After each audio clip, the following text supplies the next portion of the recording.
Hello everybody, Andy here, and today I want to talk about the year in review for Warhammer 40,000 Kill Team.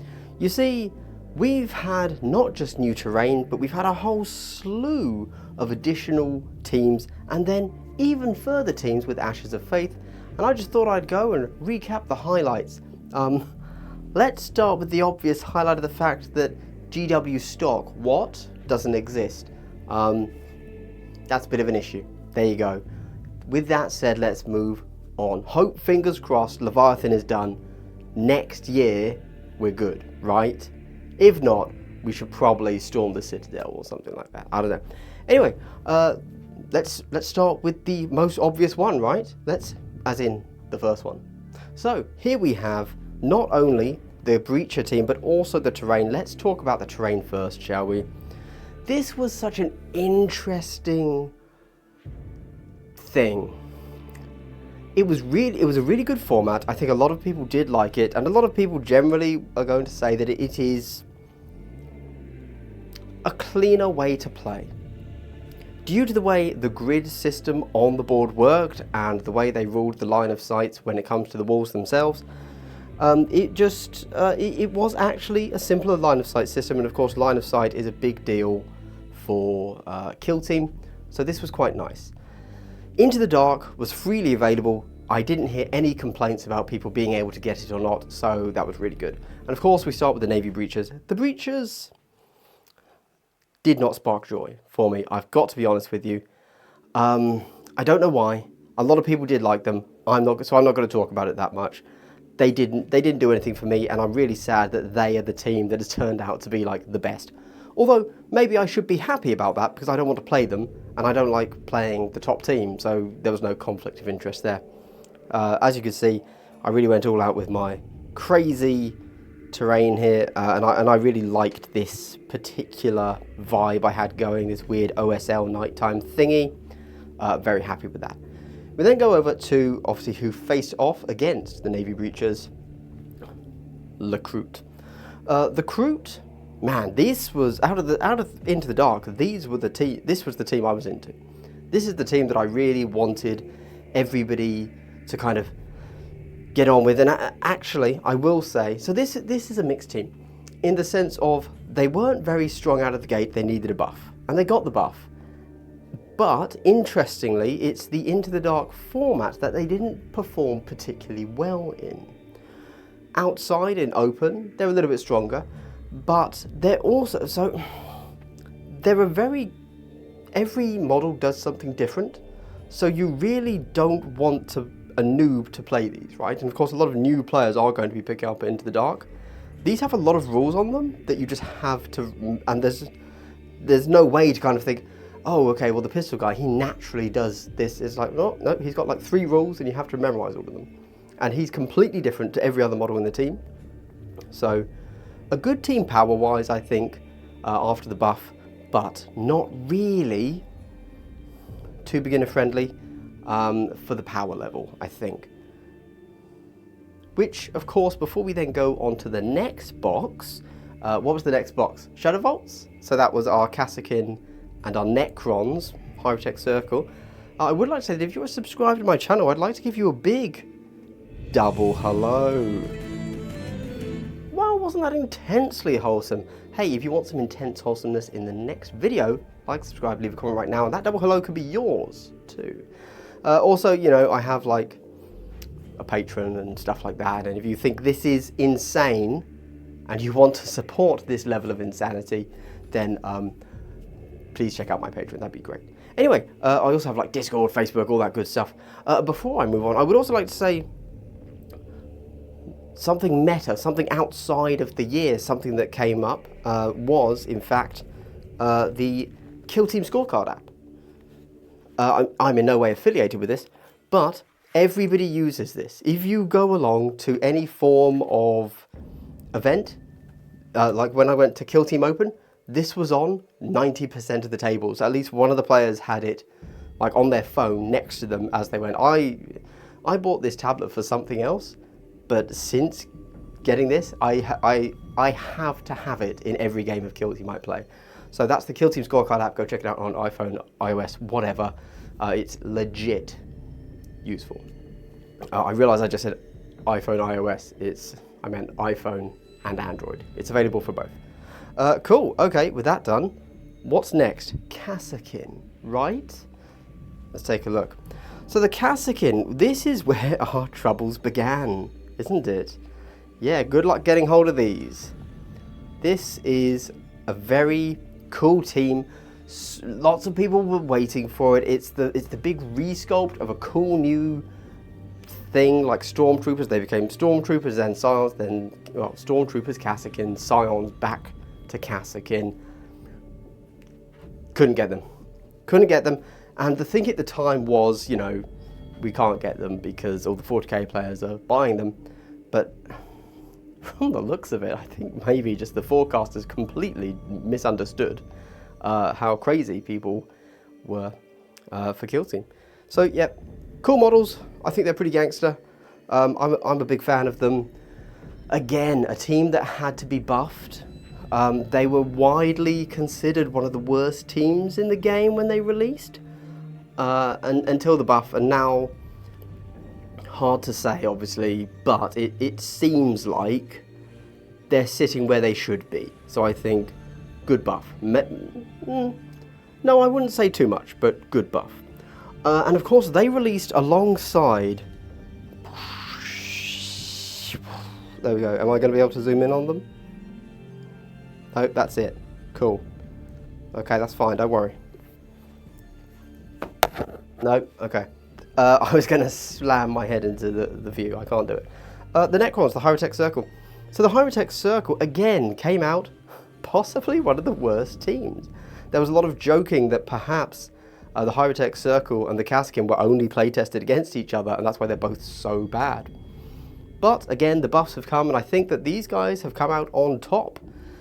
Very strong team now. They've got some really nasty shenanigans that you have to be aware of. They have some things that no other team in the game can do. Obviously, they have their reanimation protocols, but also,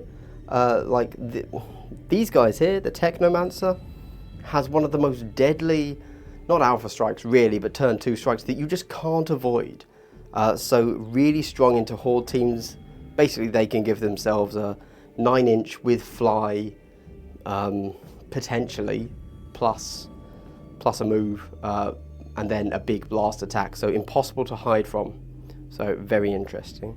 And then the rest of the team, obviously, Necrons are always an interesting design, right? Because they have to be slow. Like that's their thing. They are slow, but they are unstoppable.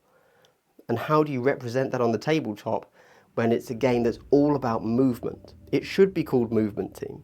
It's not though, but it should be. So very interesting team that has been buffed into a way that I believe has done what GW wants them to do. I don't think they're going to be touched again. They are very strong, but I think in reality they're probably like where they should be.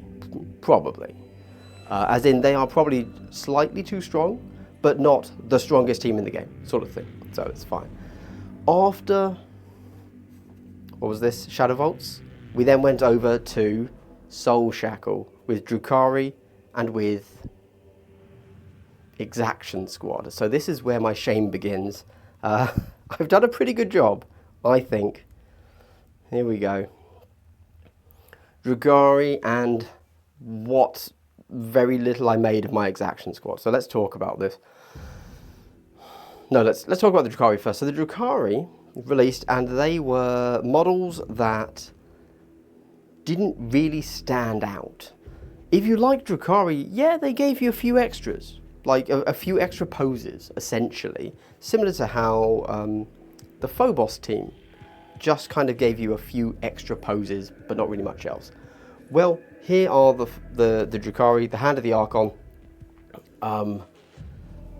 I've done a fully, these are all conversions, none of these are the actual models, because when I came to this box, to Soulshackle, I was in Canada with Play on Tabletop when this turned up at my door. So I had already made these on the assumption that when I was out there in Canada, we might get the rules and so could maybe do a live stream. Didn't happen that way. There were apparently huge shipping issues, so what could you do? But yep, I fully made these. I'm very happy with the models. Love yellow, so that's obviously I'm going to be happy with these. When it comes to the rules, they don't vibe for me. It's I've played them once in some weird multiplayer game, and it just didn't do anything for me. In fairness, it was a huge multiplayer game when I was out in Canada, against Harlequins on one side and Phobos on the other. So I just got smashed. And this was Phobos post-buff, obviously, so they could just shoot me wherever I was and there wasn't enough terrain. And then on the other side, Harlequins just smashed me, so possibly not the fairest go with them. But yeah, there you go, cool models. Right, Exaction Squad. It was at this point, it was this box where I really began to, I'm not quite sure what the word is, not lose interest, not stop playing. I've played more Kill Team this year than I have in the previous year, but for some reason something happened. I don't know exactly what that something is, but I started to feel fatigue in some way. I started to feel there are too many teams out there, and I started to feel that, is it worth me building everything up? So sure enough, when I got back from Canada and Soulshackle was on my door, I thought, I can't be bothered.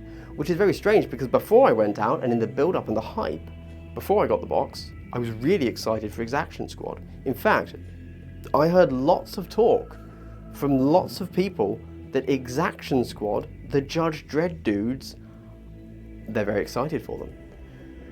We then had everything tempered hard by the fact that nobody could get the box, and then also that they're not very good. So you're playing a very uphill battle. They have, from what people say, I haven't been able to play them because I haven't built the team, right? They have a very tough matchup into elites, and a tough matchup into elites means you're not going to win anything.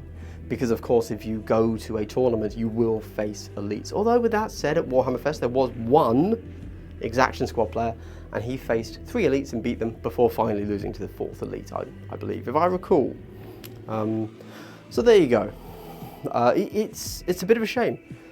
Knowing that they are now one of the worst teams in the game, that is ripe for me to start playing them.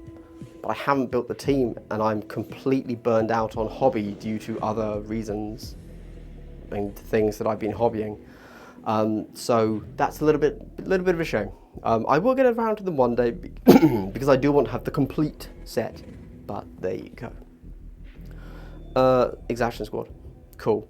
Now I will say that my, what's the term? Dissatisfaction? Disillusionment? I don't know. Continued from here on, from Soulshackle onwards. I've just felt so disconnected from the game. I don't really know why, and again, I'm still playing it.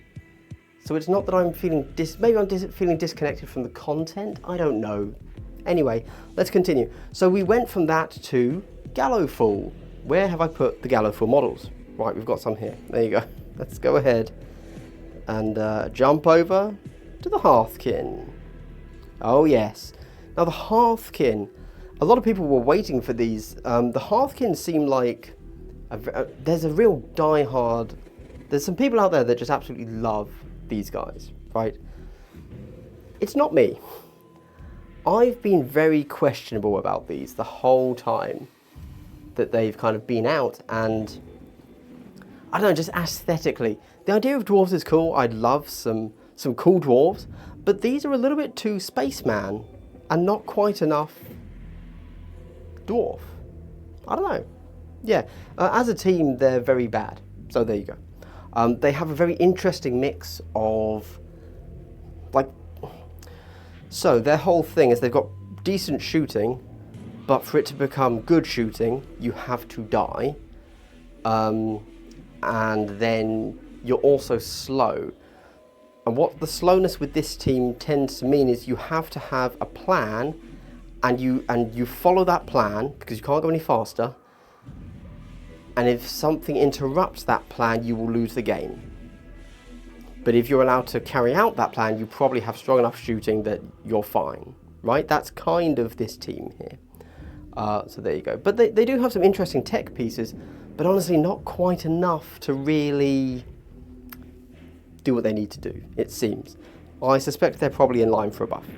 Which takes us to the second half of Gallowfall. Here we go. That's right. That's right. I managed to turn these around off cam.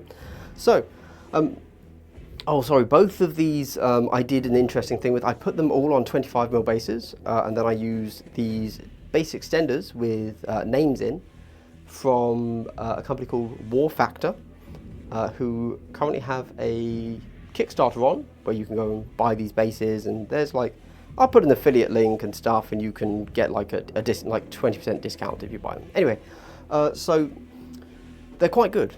There you go. Also, this team. What is this team? The Felgor Ravagers, the Frenzy Boys. Yeah. So I've obviously just talked about these in my previous video, where the FAQ dropped, and it was a tiny FAQ where it just gave Frenzy a little nerf so that you could still score against it. I'm kind of assuming that both of these teams are going to quite soon end up in a balanced data slate, which will probably change a few things. However, I can at least talk about on release how these guys did. On release, this team was questionable. I don't know what to add.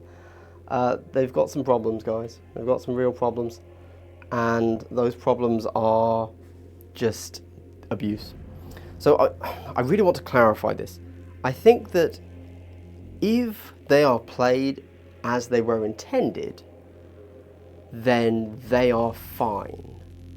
They're strong, and they are going to have some really good matchups into certain things, but they're fine.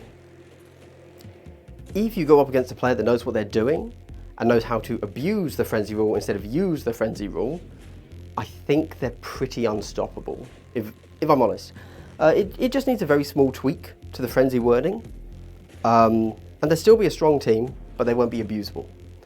There you go. Obviously, I did mine as GT the Cult converts because I think goats are dumb, and I didn't have any werewolf heads, so there you go. That's on me. And also, when I get these, I do, as a point of pride, obviously ignore Exaction Squad there, I do, as a point of pride, attempt, at least, to get them fully hobbied up, even if that hobby never appears on a channel, right? I don't know, just a thing I feel I have to do. And then we get Ashes of Faith. Came out of nowhere, right? First up, well, it's a narrative expansion, so let's talk about the narrative expansion over here quickly. A narrative expansion for a competitive game. Nice. Okay, so we're back to the teams here. So, Inquisition, I've been very vocal about how boring I think these models are. And that is to say, if you just like the Warhammer 40k universe, these exist in it. There you go. Now let's imagine that another company was launching their game and these were the models. Would you go and buy that game for these models? For me, the answer is a hard no. And I think, then let's imagine that we have access to the full proxied inquisitorial roster out there, right? GW has done such amazing Inquisitor models. To make this the kill team is just such a harsh is all I can say. I suppose I would say they're not good. I think that as a faction they'll be fine, like mechanics, strength, etc. I think they'll be fine, but models, hard pass. Not a fan, which is such a shame again because obviously GW has so many good versions of an Inquisitor model. Which brings us to our final team. That's right, it's my very poorly angled Chaos Cult team. So, a little bit of a sleeper hit. Previous to Ashes of Faith, nobody cared about these guys. Everybody was hyped for the Inquisitor team. Suddenly, if you go back and look at who's viewing which video? The Inquisitor team got way more views than the Chaos Cult team. But now, all of the chatter online, on the Discords, on the Facebooks, on the Reddits, is about how OP strong broken the Chaos Cult team is. So, that's good, I suppose. Also, on the plus side for Ashes of Faith, keeping in mind that nobody get any bloody box this year, these Chaos Cultists existed already, so you could get these, and these are the legit models, not proxied, whereas the Inquisitor team is so bad, you should proxy all of those models. There you go. You'd also have to figure out a way to proxy, like the Kassakin, the Exaction Squad, the Breaches, etc. now, but whatever. You can proxy it, it's fine. And there you go. That's it. That is the whole of Kill Team Year 2, Season 2, I suppose. What do you guys think? Are you hype? Was this fun? Was this a good season? Obviously, the thing that defined it was the terrain. But oh my god, I have so much of this terrain now. I have 5 sets. I really don't want any more of this terrain. As you can tell, I've got all of this Sector Imperialis from Chalnath, and then the original Kill Team starter set 5 years ago now, which I've just started to build up. So I'm very much done with Into the Dark terrain. Yeah, I'm hyped to see whatever it is we get in the next edition, that's for sure. Seems like it might be some sort of jungle swamp thing, which is super cool. It will go nicely with my Sector Imperialis, I think. Anyway, I don't really have too much more to add, except if you've made it to the end of the video, I'd like to give you a big triple hello. What is a triple hello? It's honestly just a thank you. Seriously. Nothing helps a small channel like mine than watching to the end of the damn video. It can be a slog, I'm fully aware. I do hear myself. Yes. Anyway, thank you so much. This has been a really cool year for Kill Team. An extra box that nobody saw coming, and I personally am very excited to see what happens in Season 3, because we only have 1 set of leaks, so it's like, what else is coming? Very excited, because if you ignore the Inquisition team, okay, they don't count, I think we have, oh, and the Drukhari, they weren't good models. I think everything else is really solid. I think we've got great models. I'm really looking forward to whatever comes out next, and fingers crossed we can actually get hold of it, right? Okay. With that said, drop a like, leave a comment, tell me what you hope is coming in the next season. Apart from the leaks, we know those are boring. Guess further out. Alright, have a good one everybody. Bye.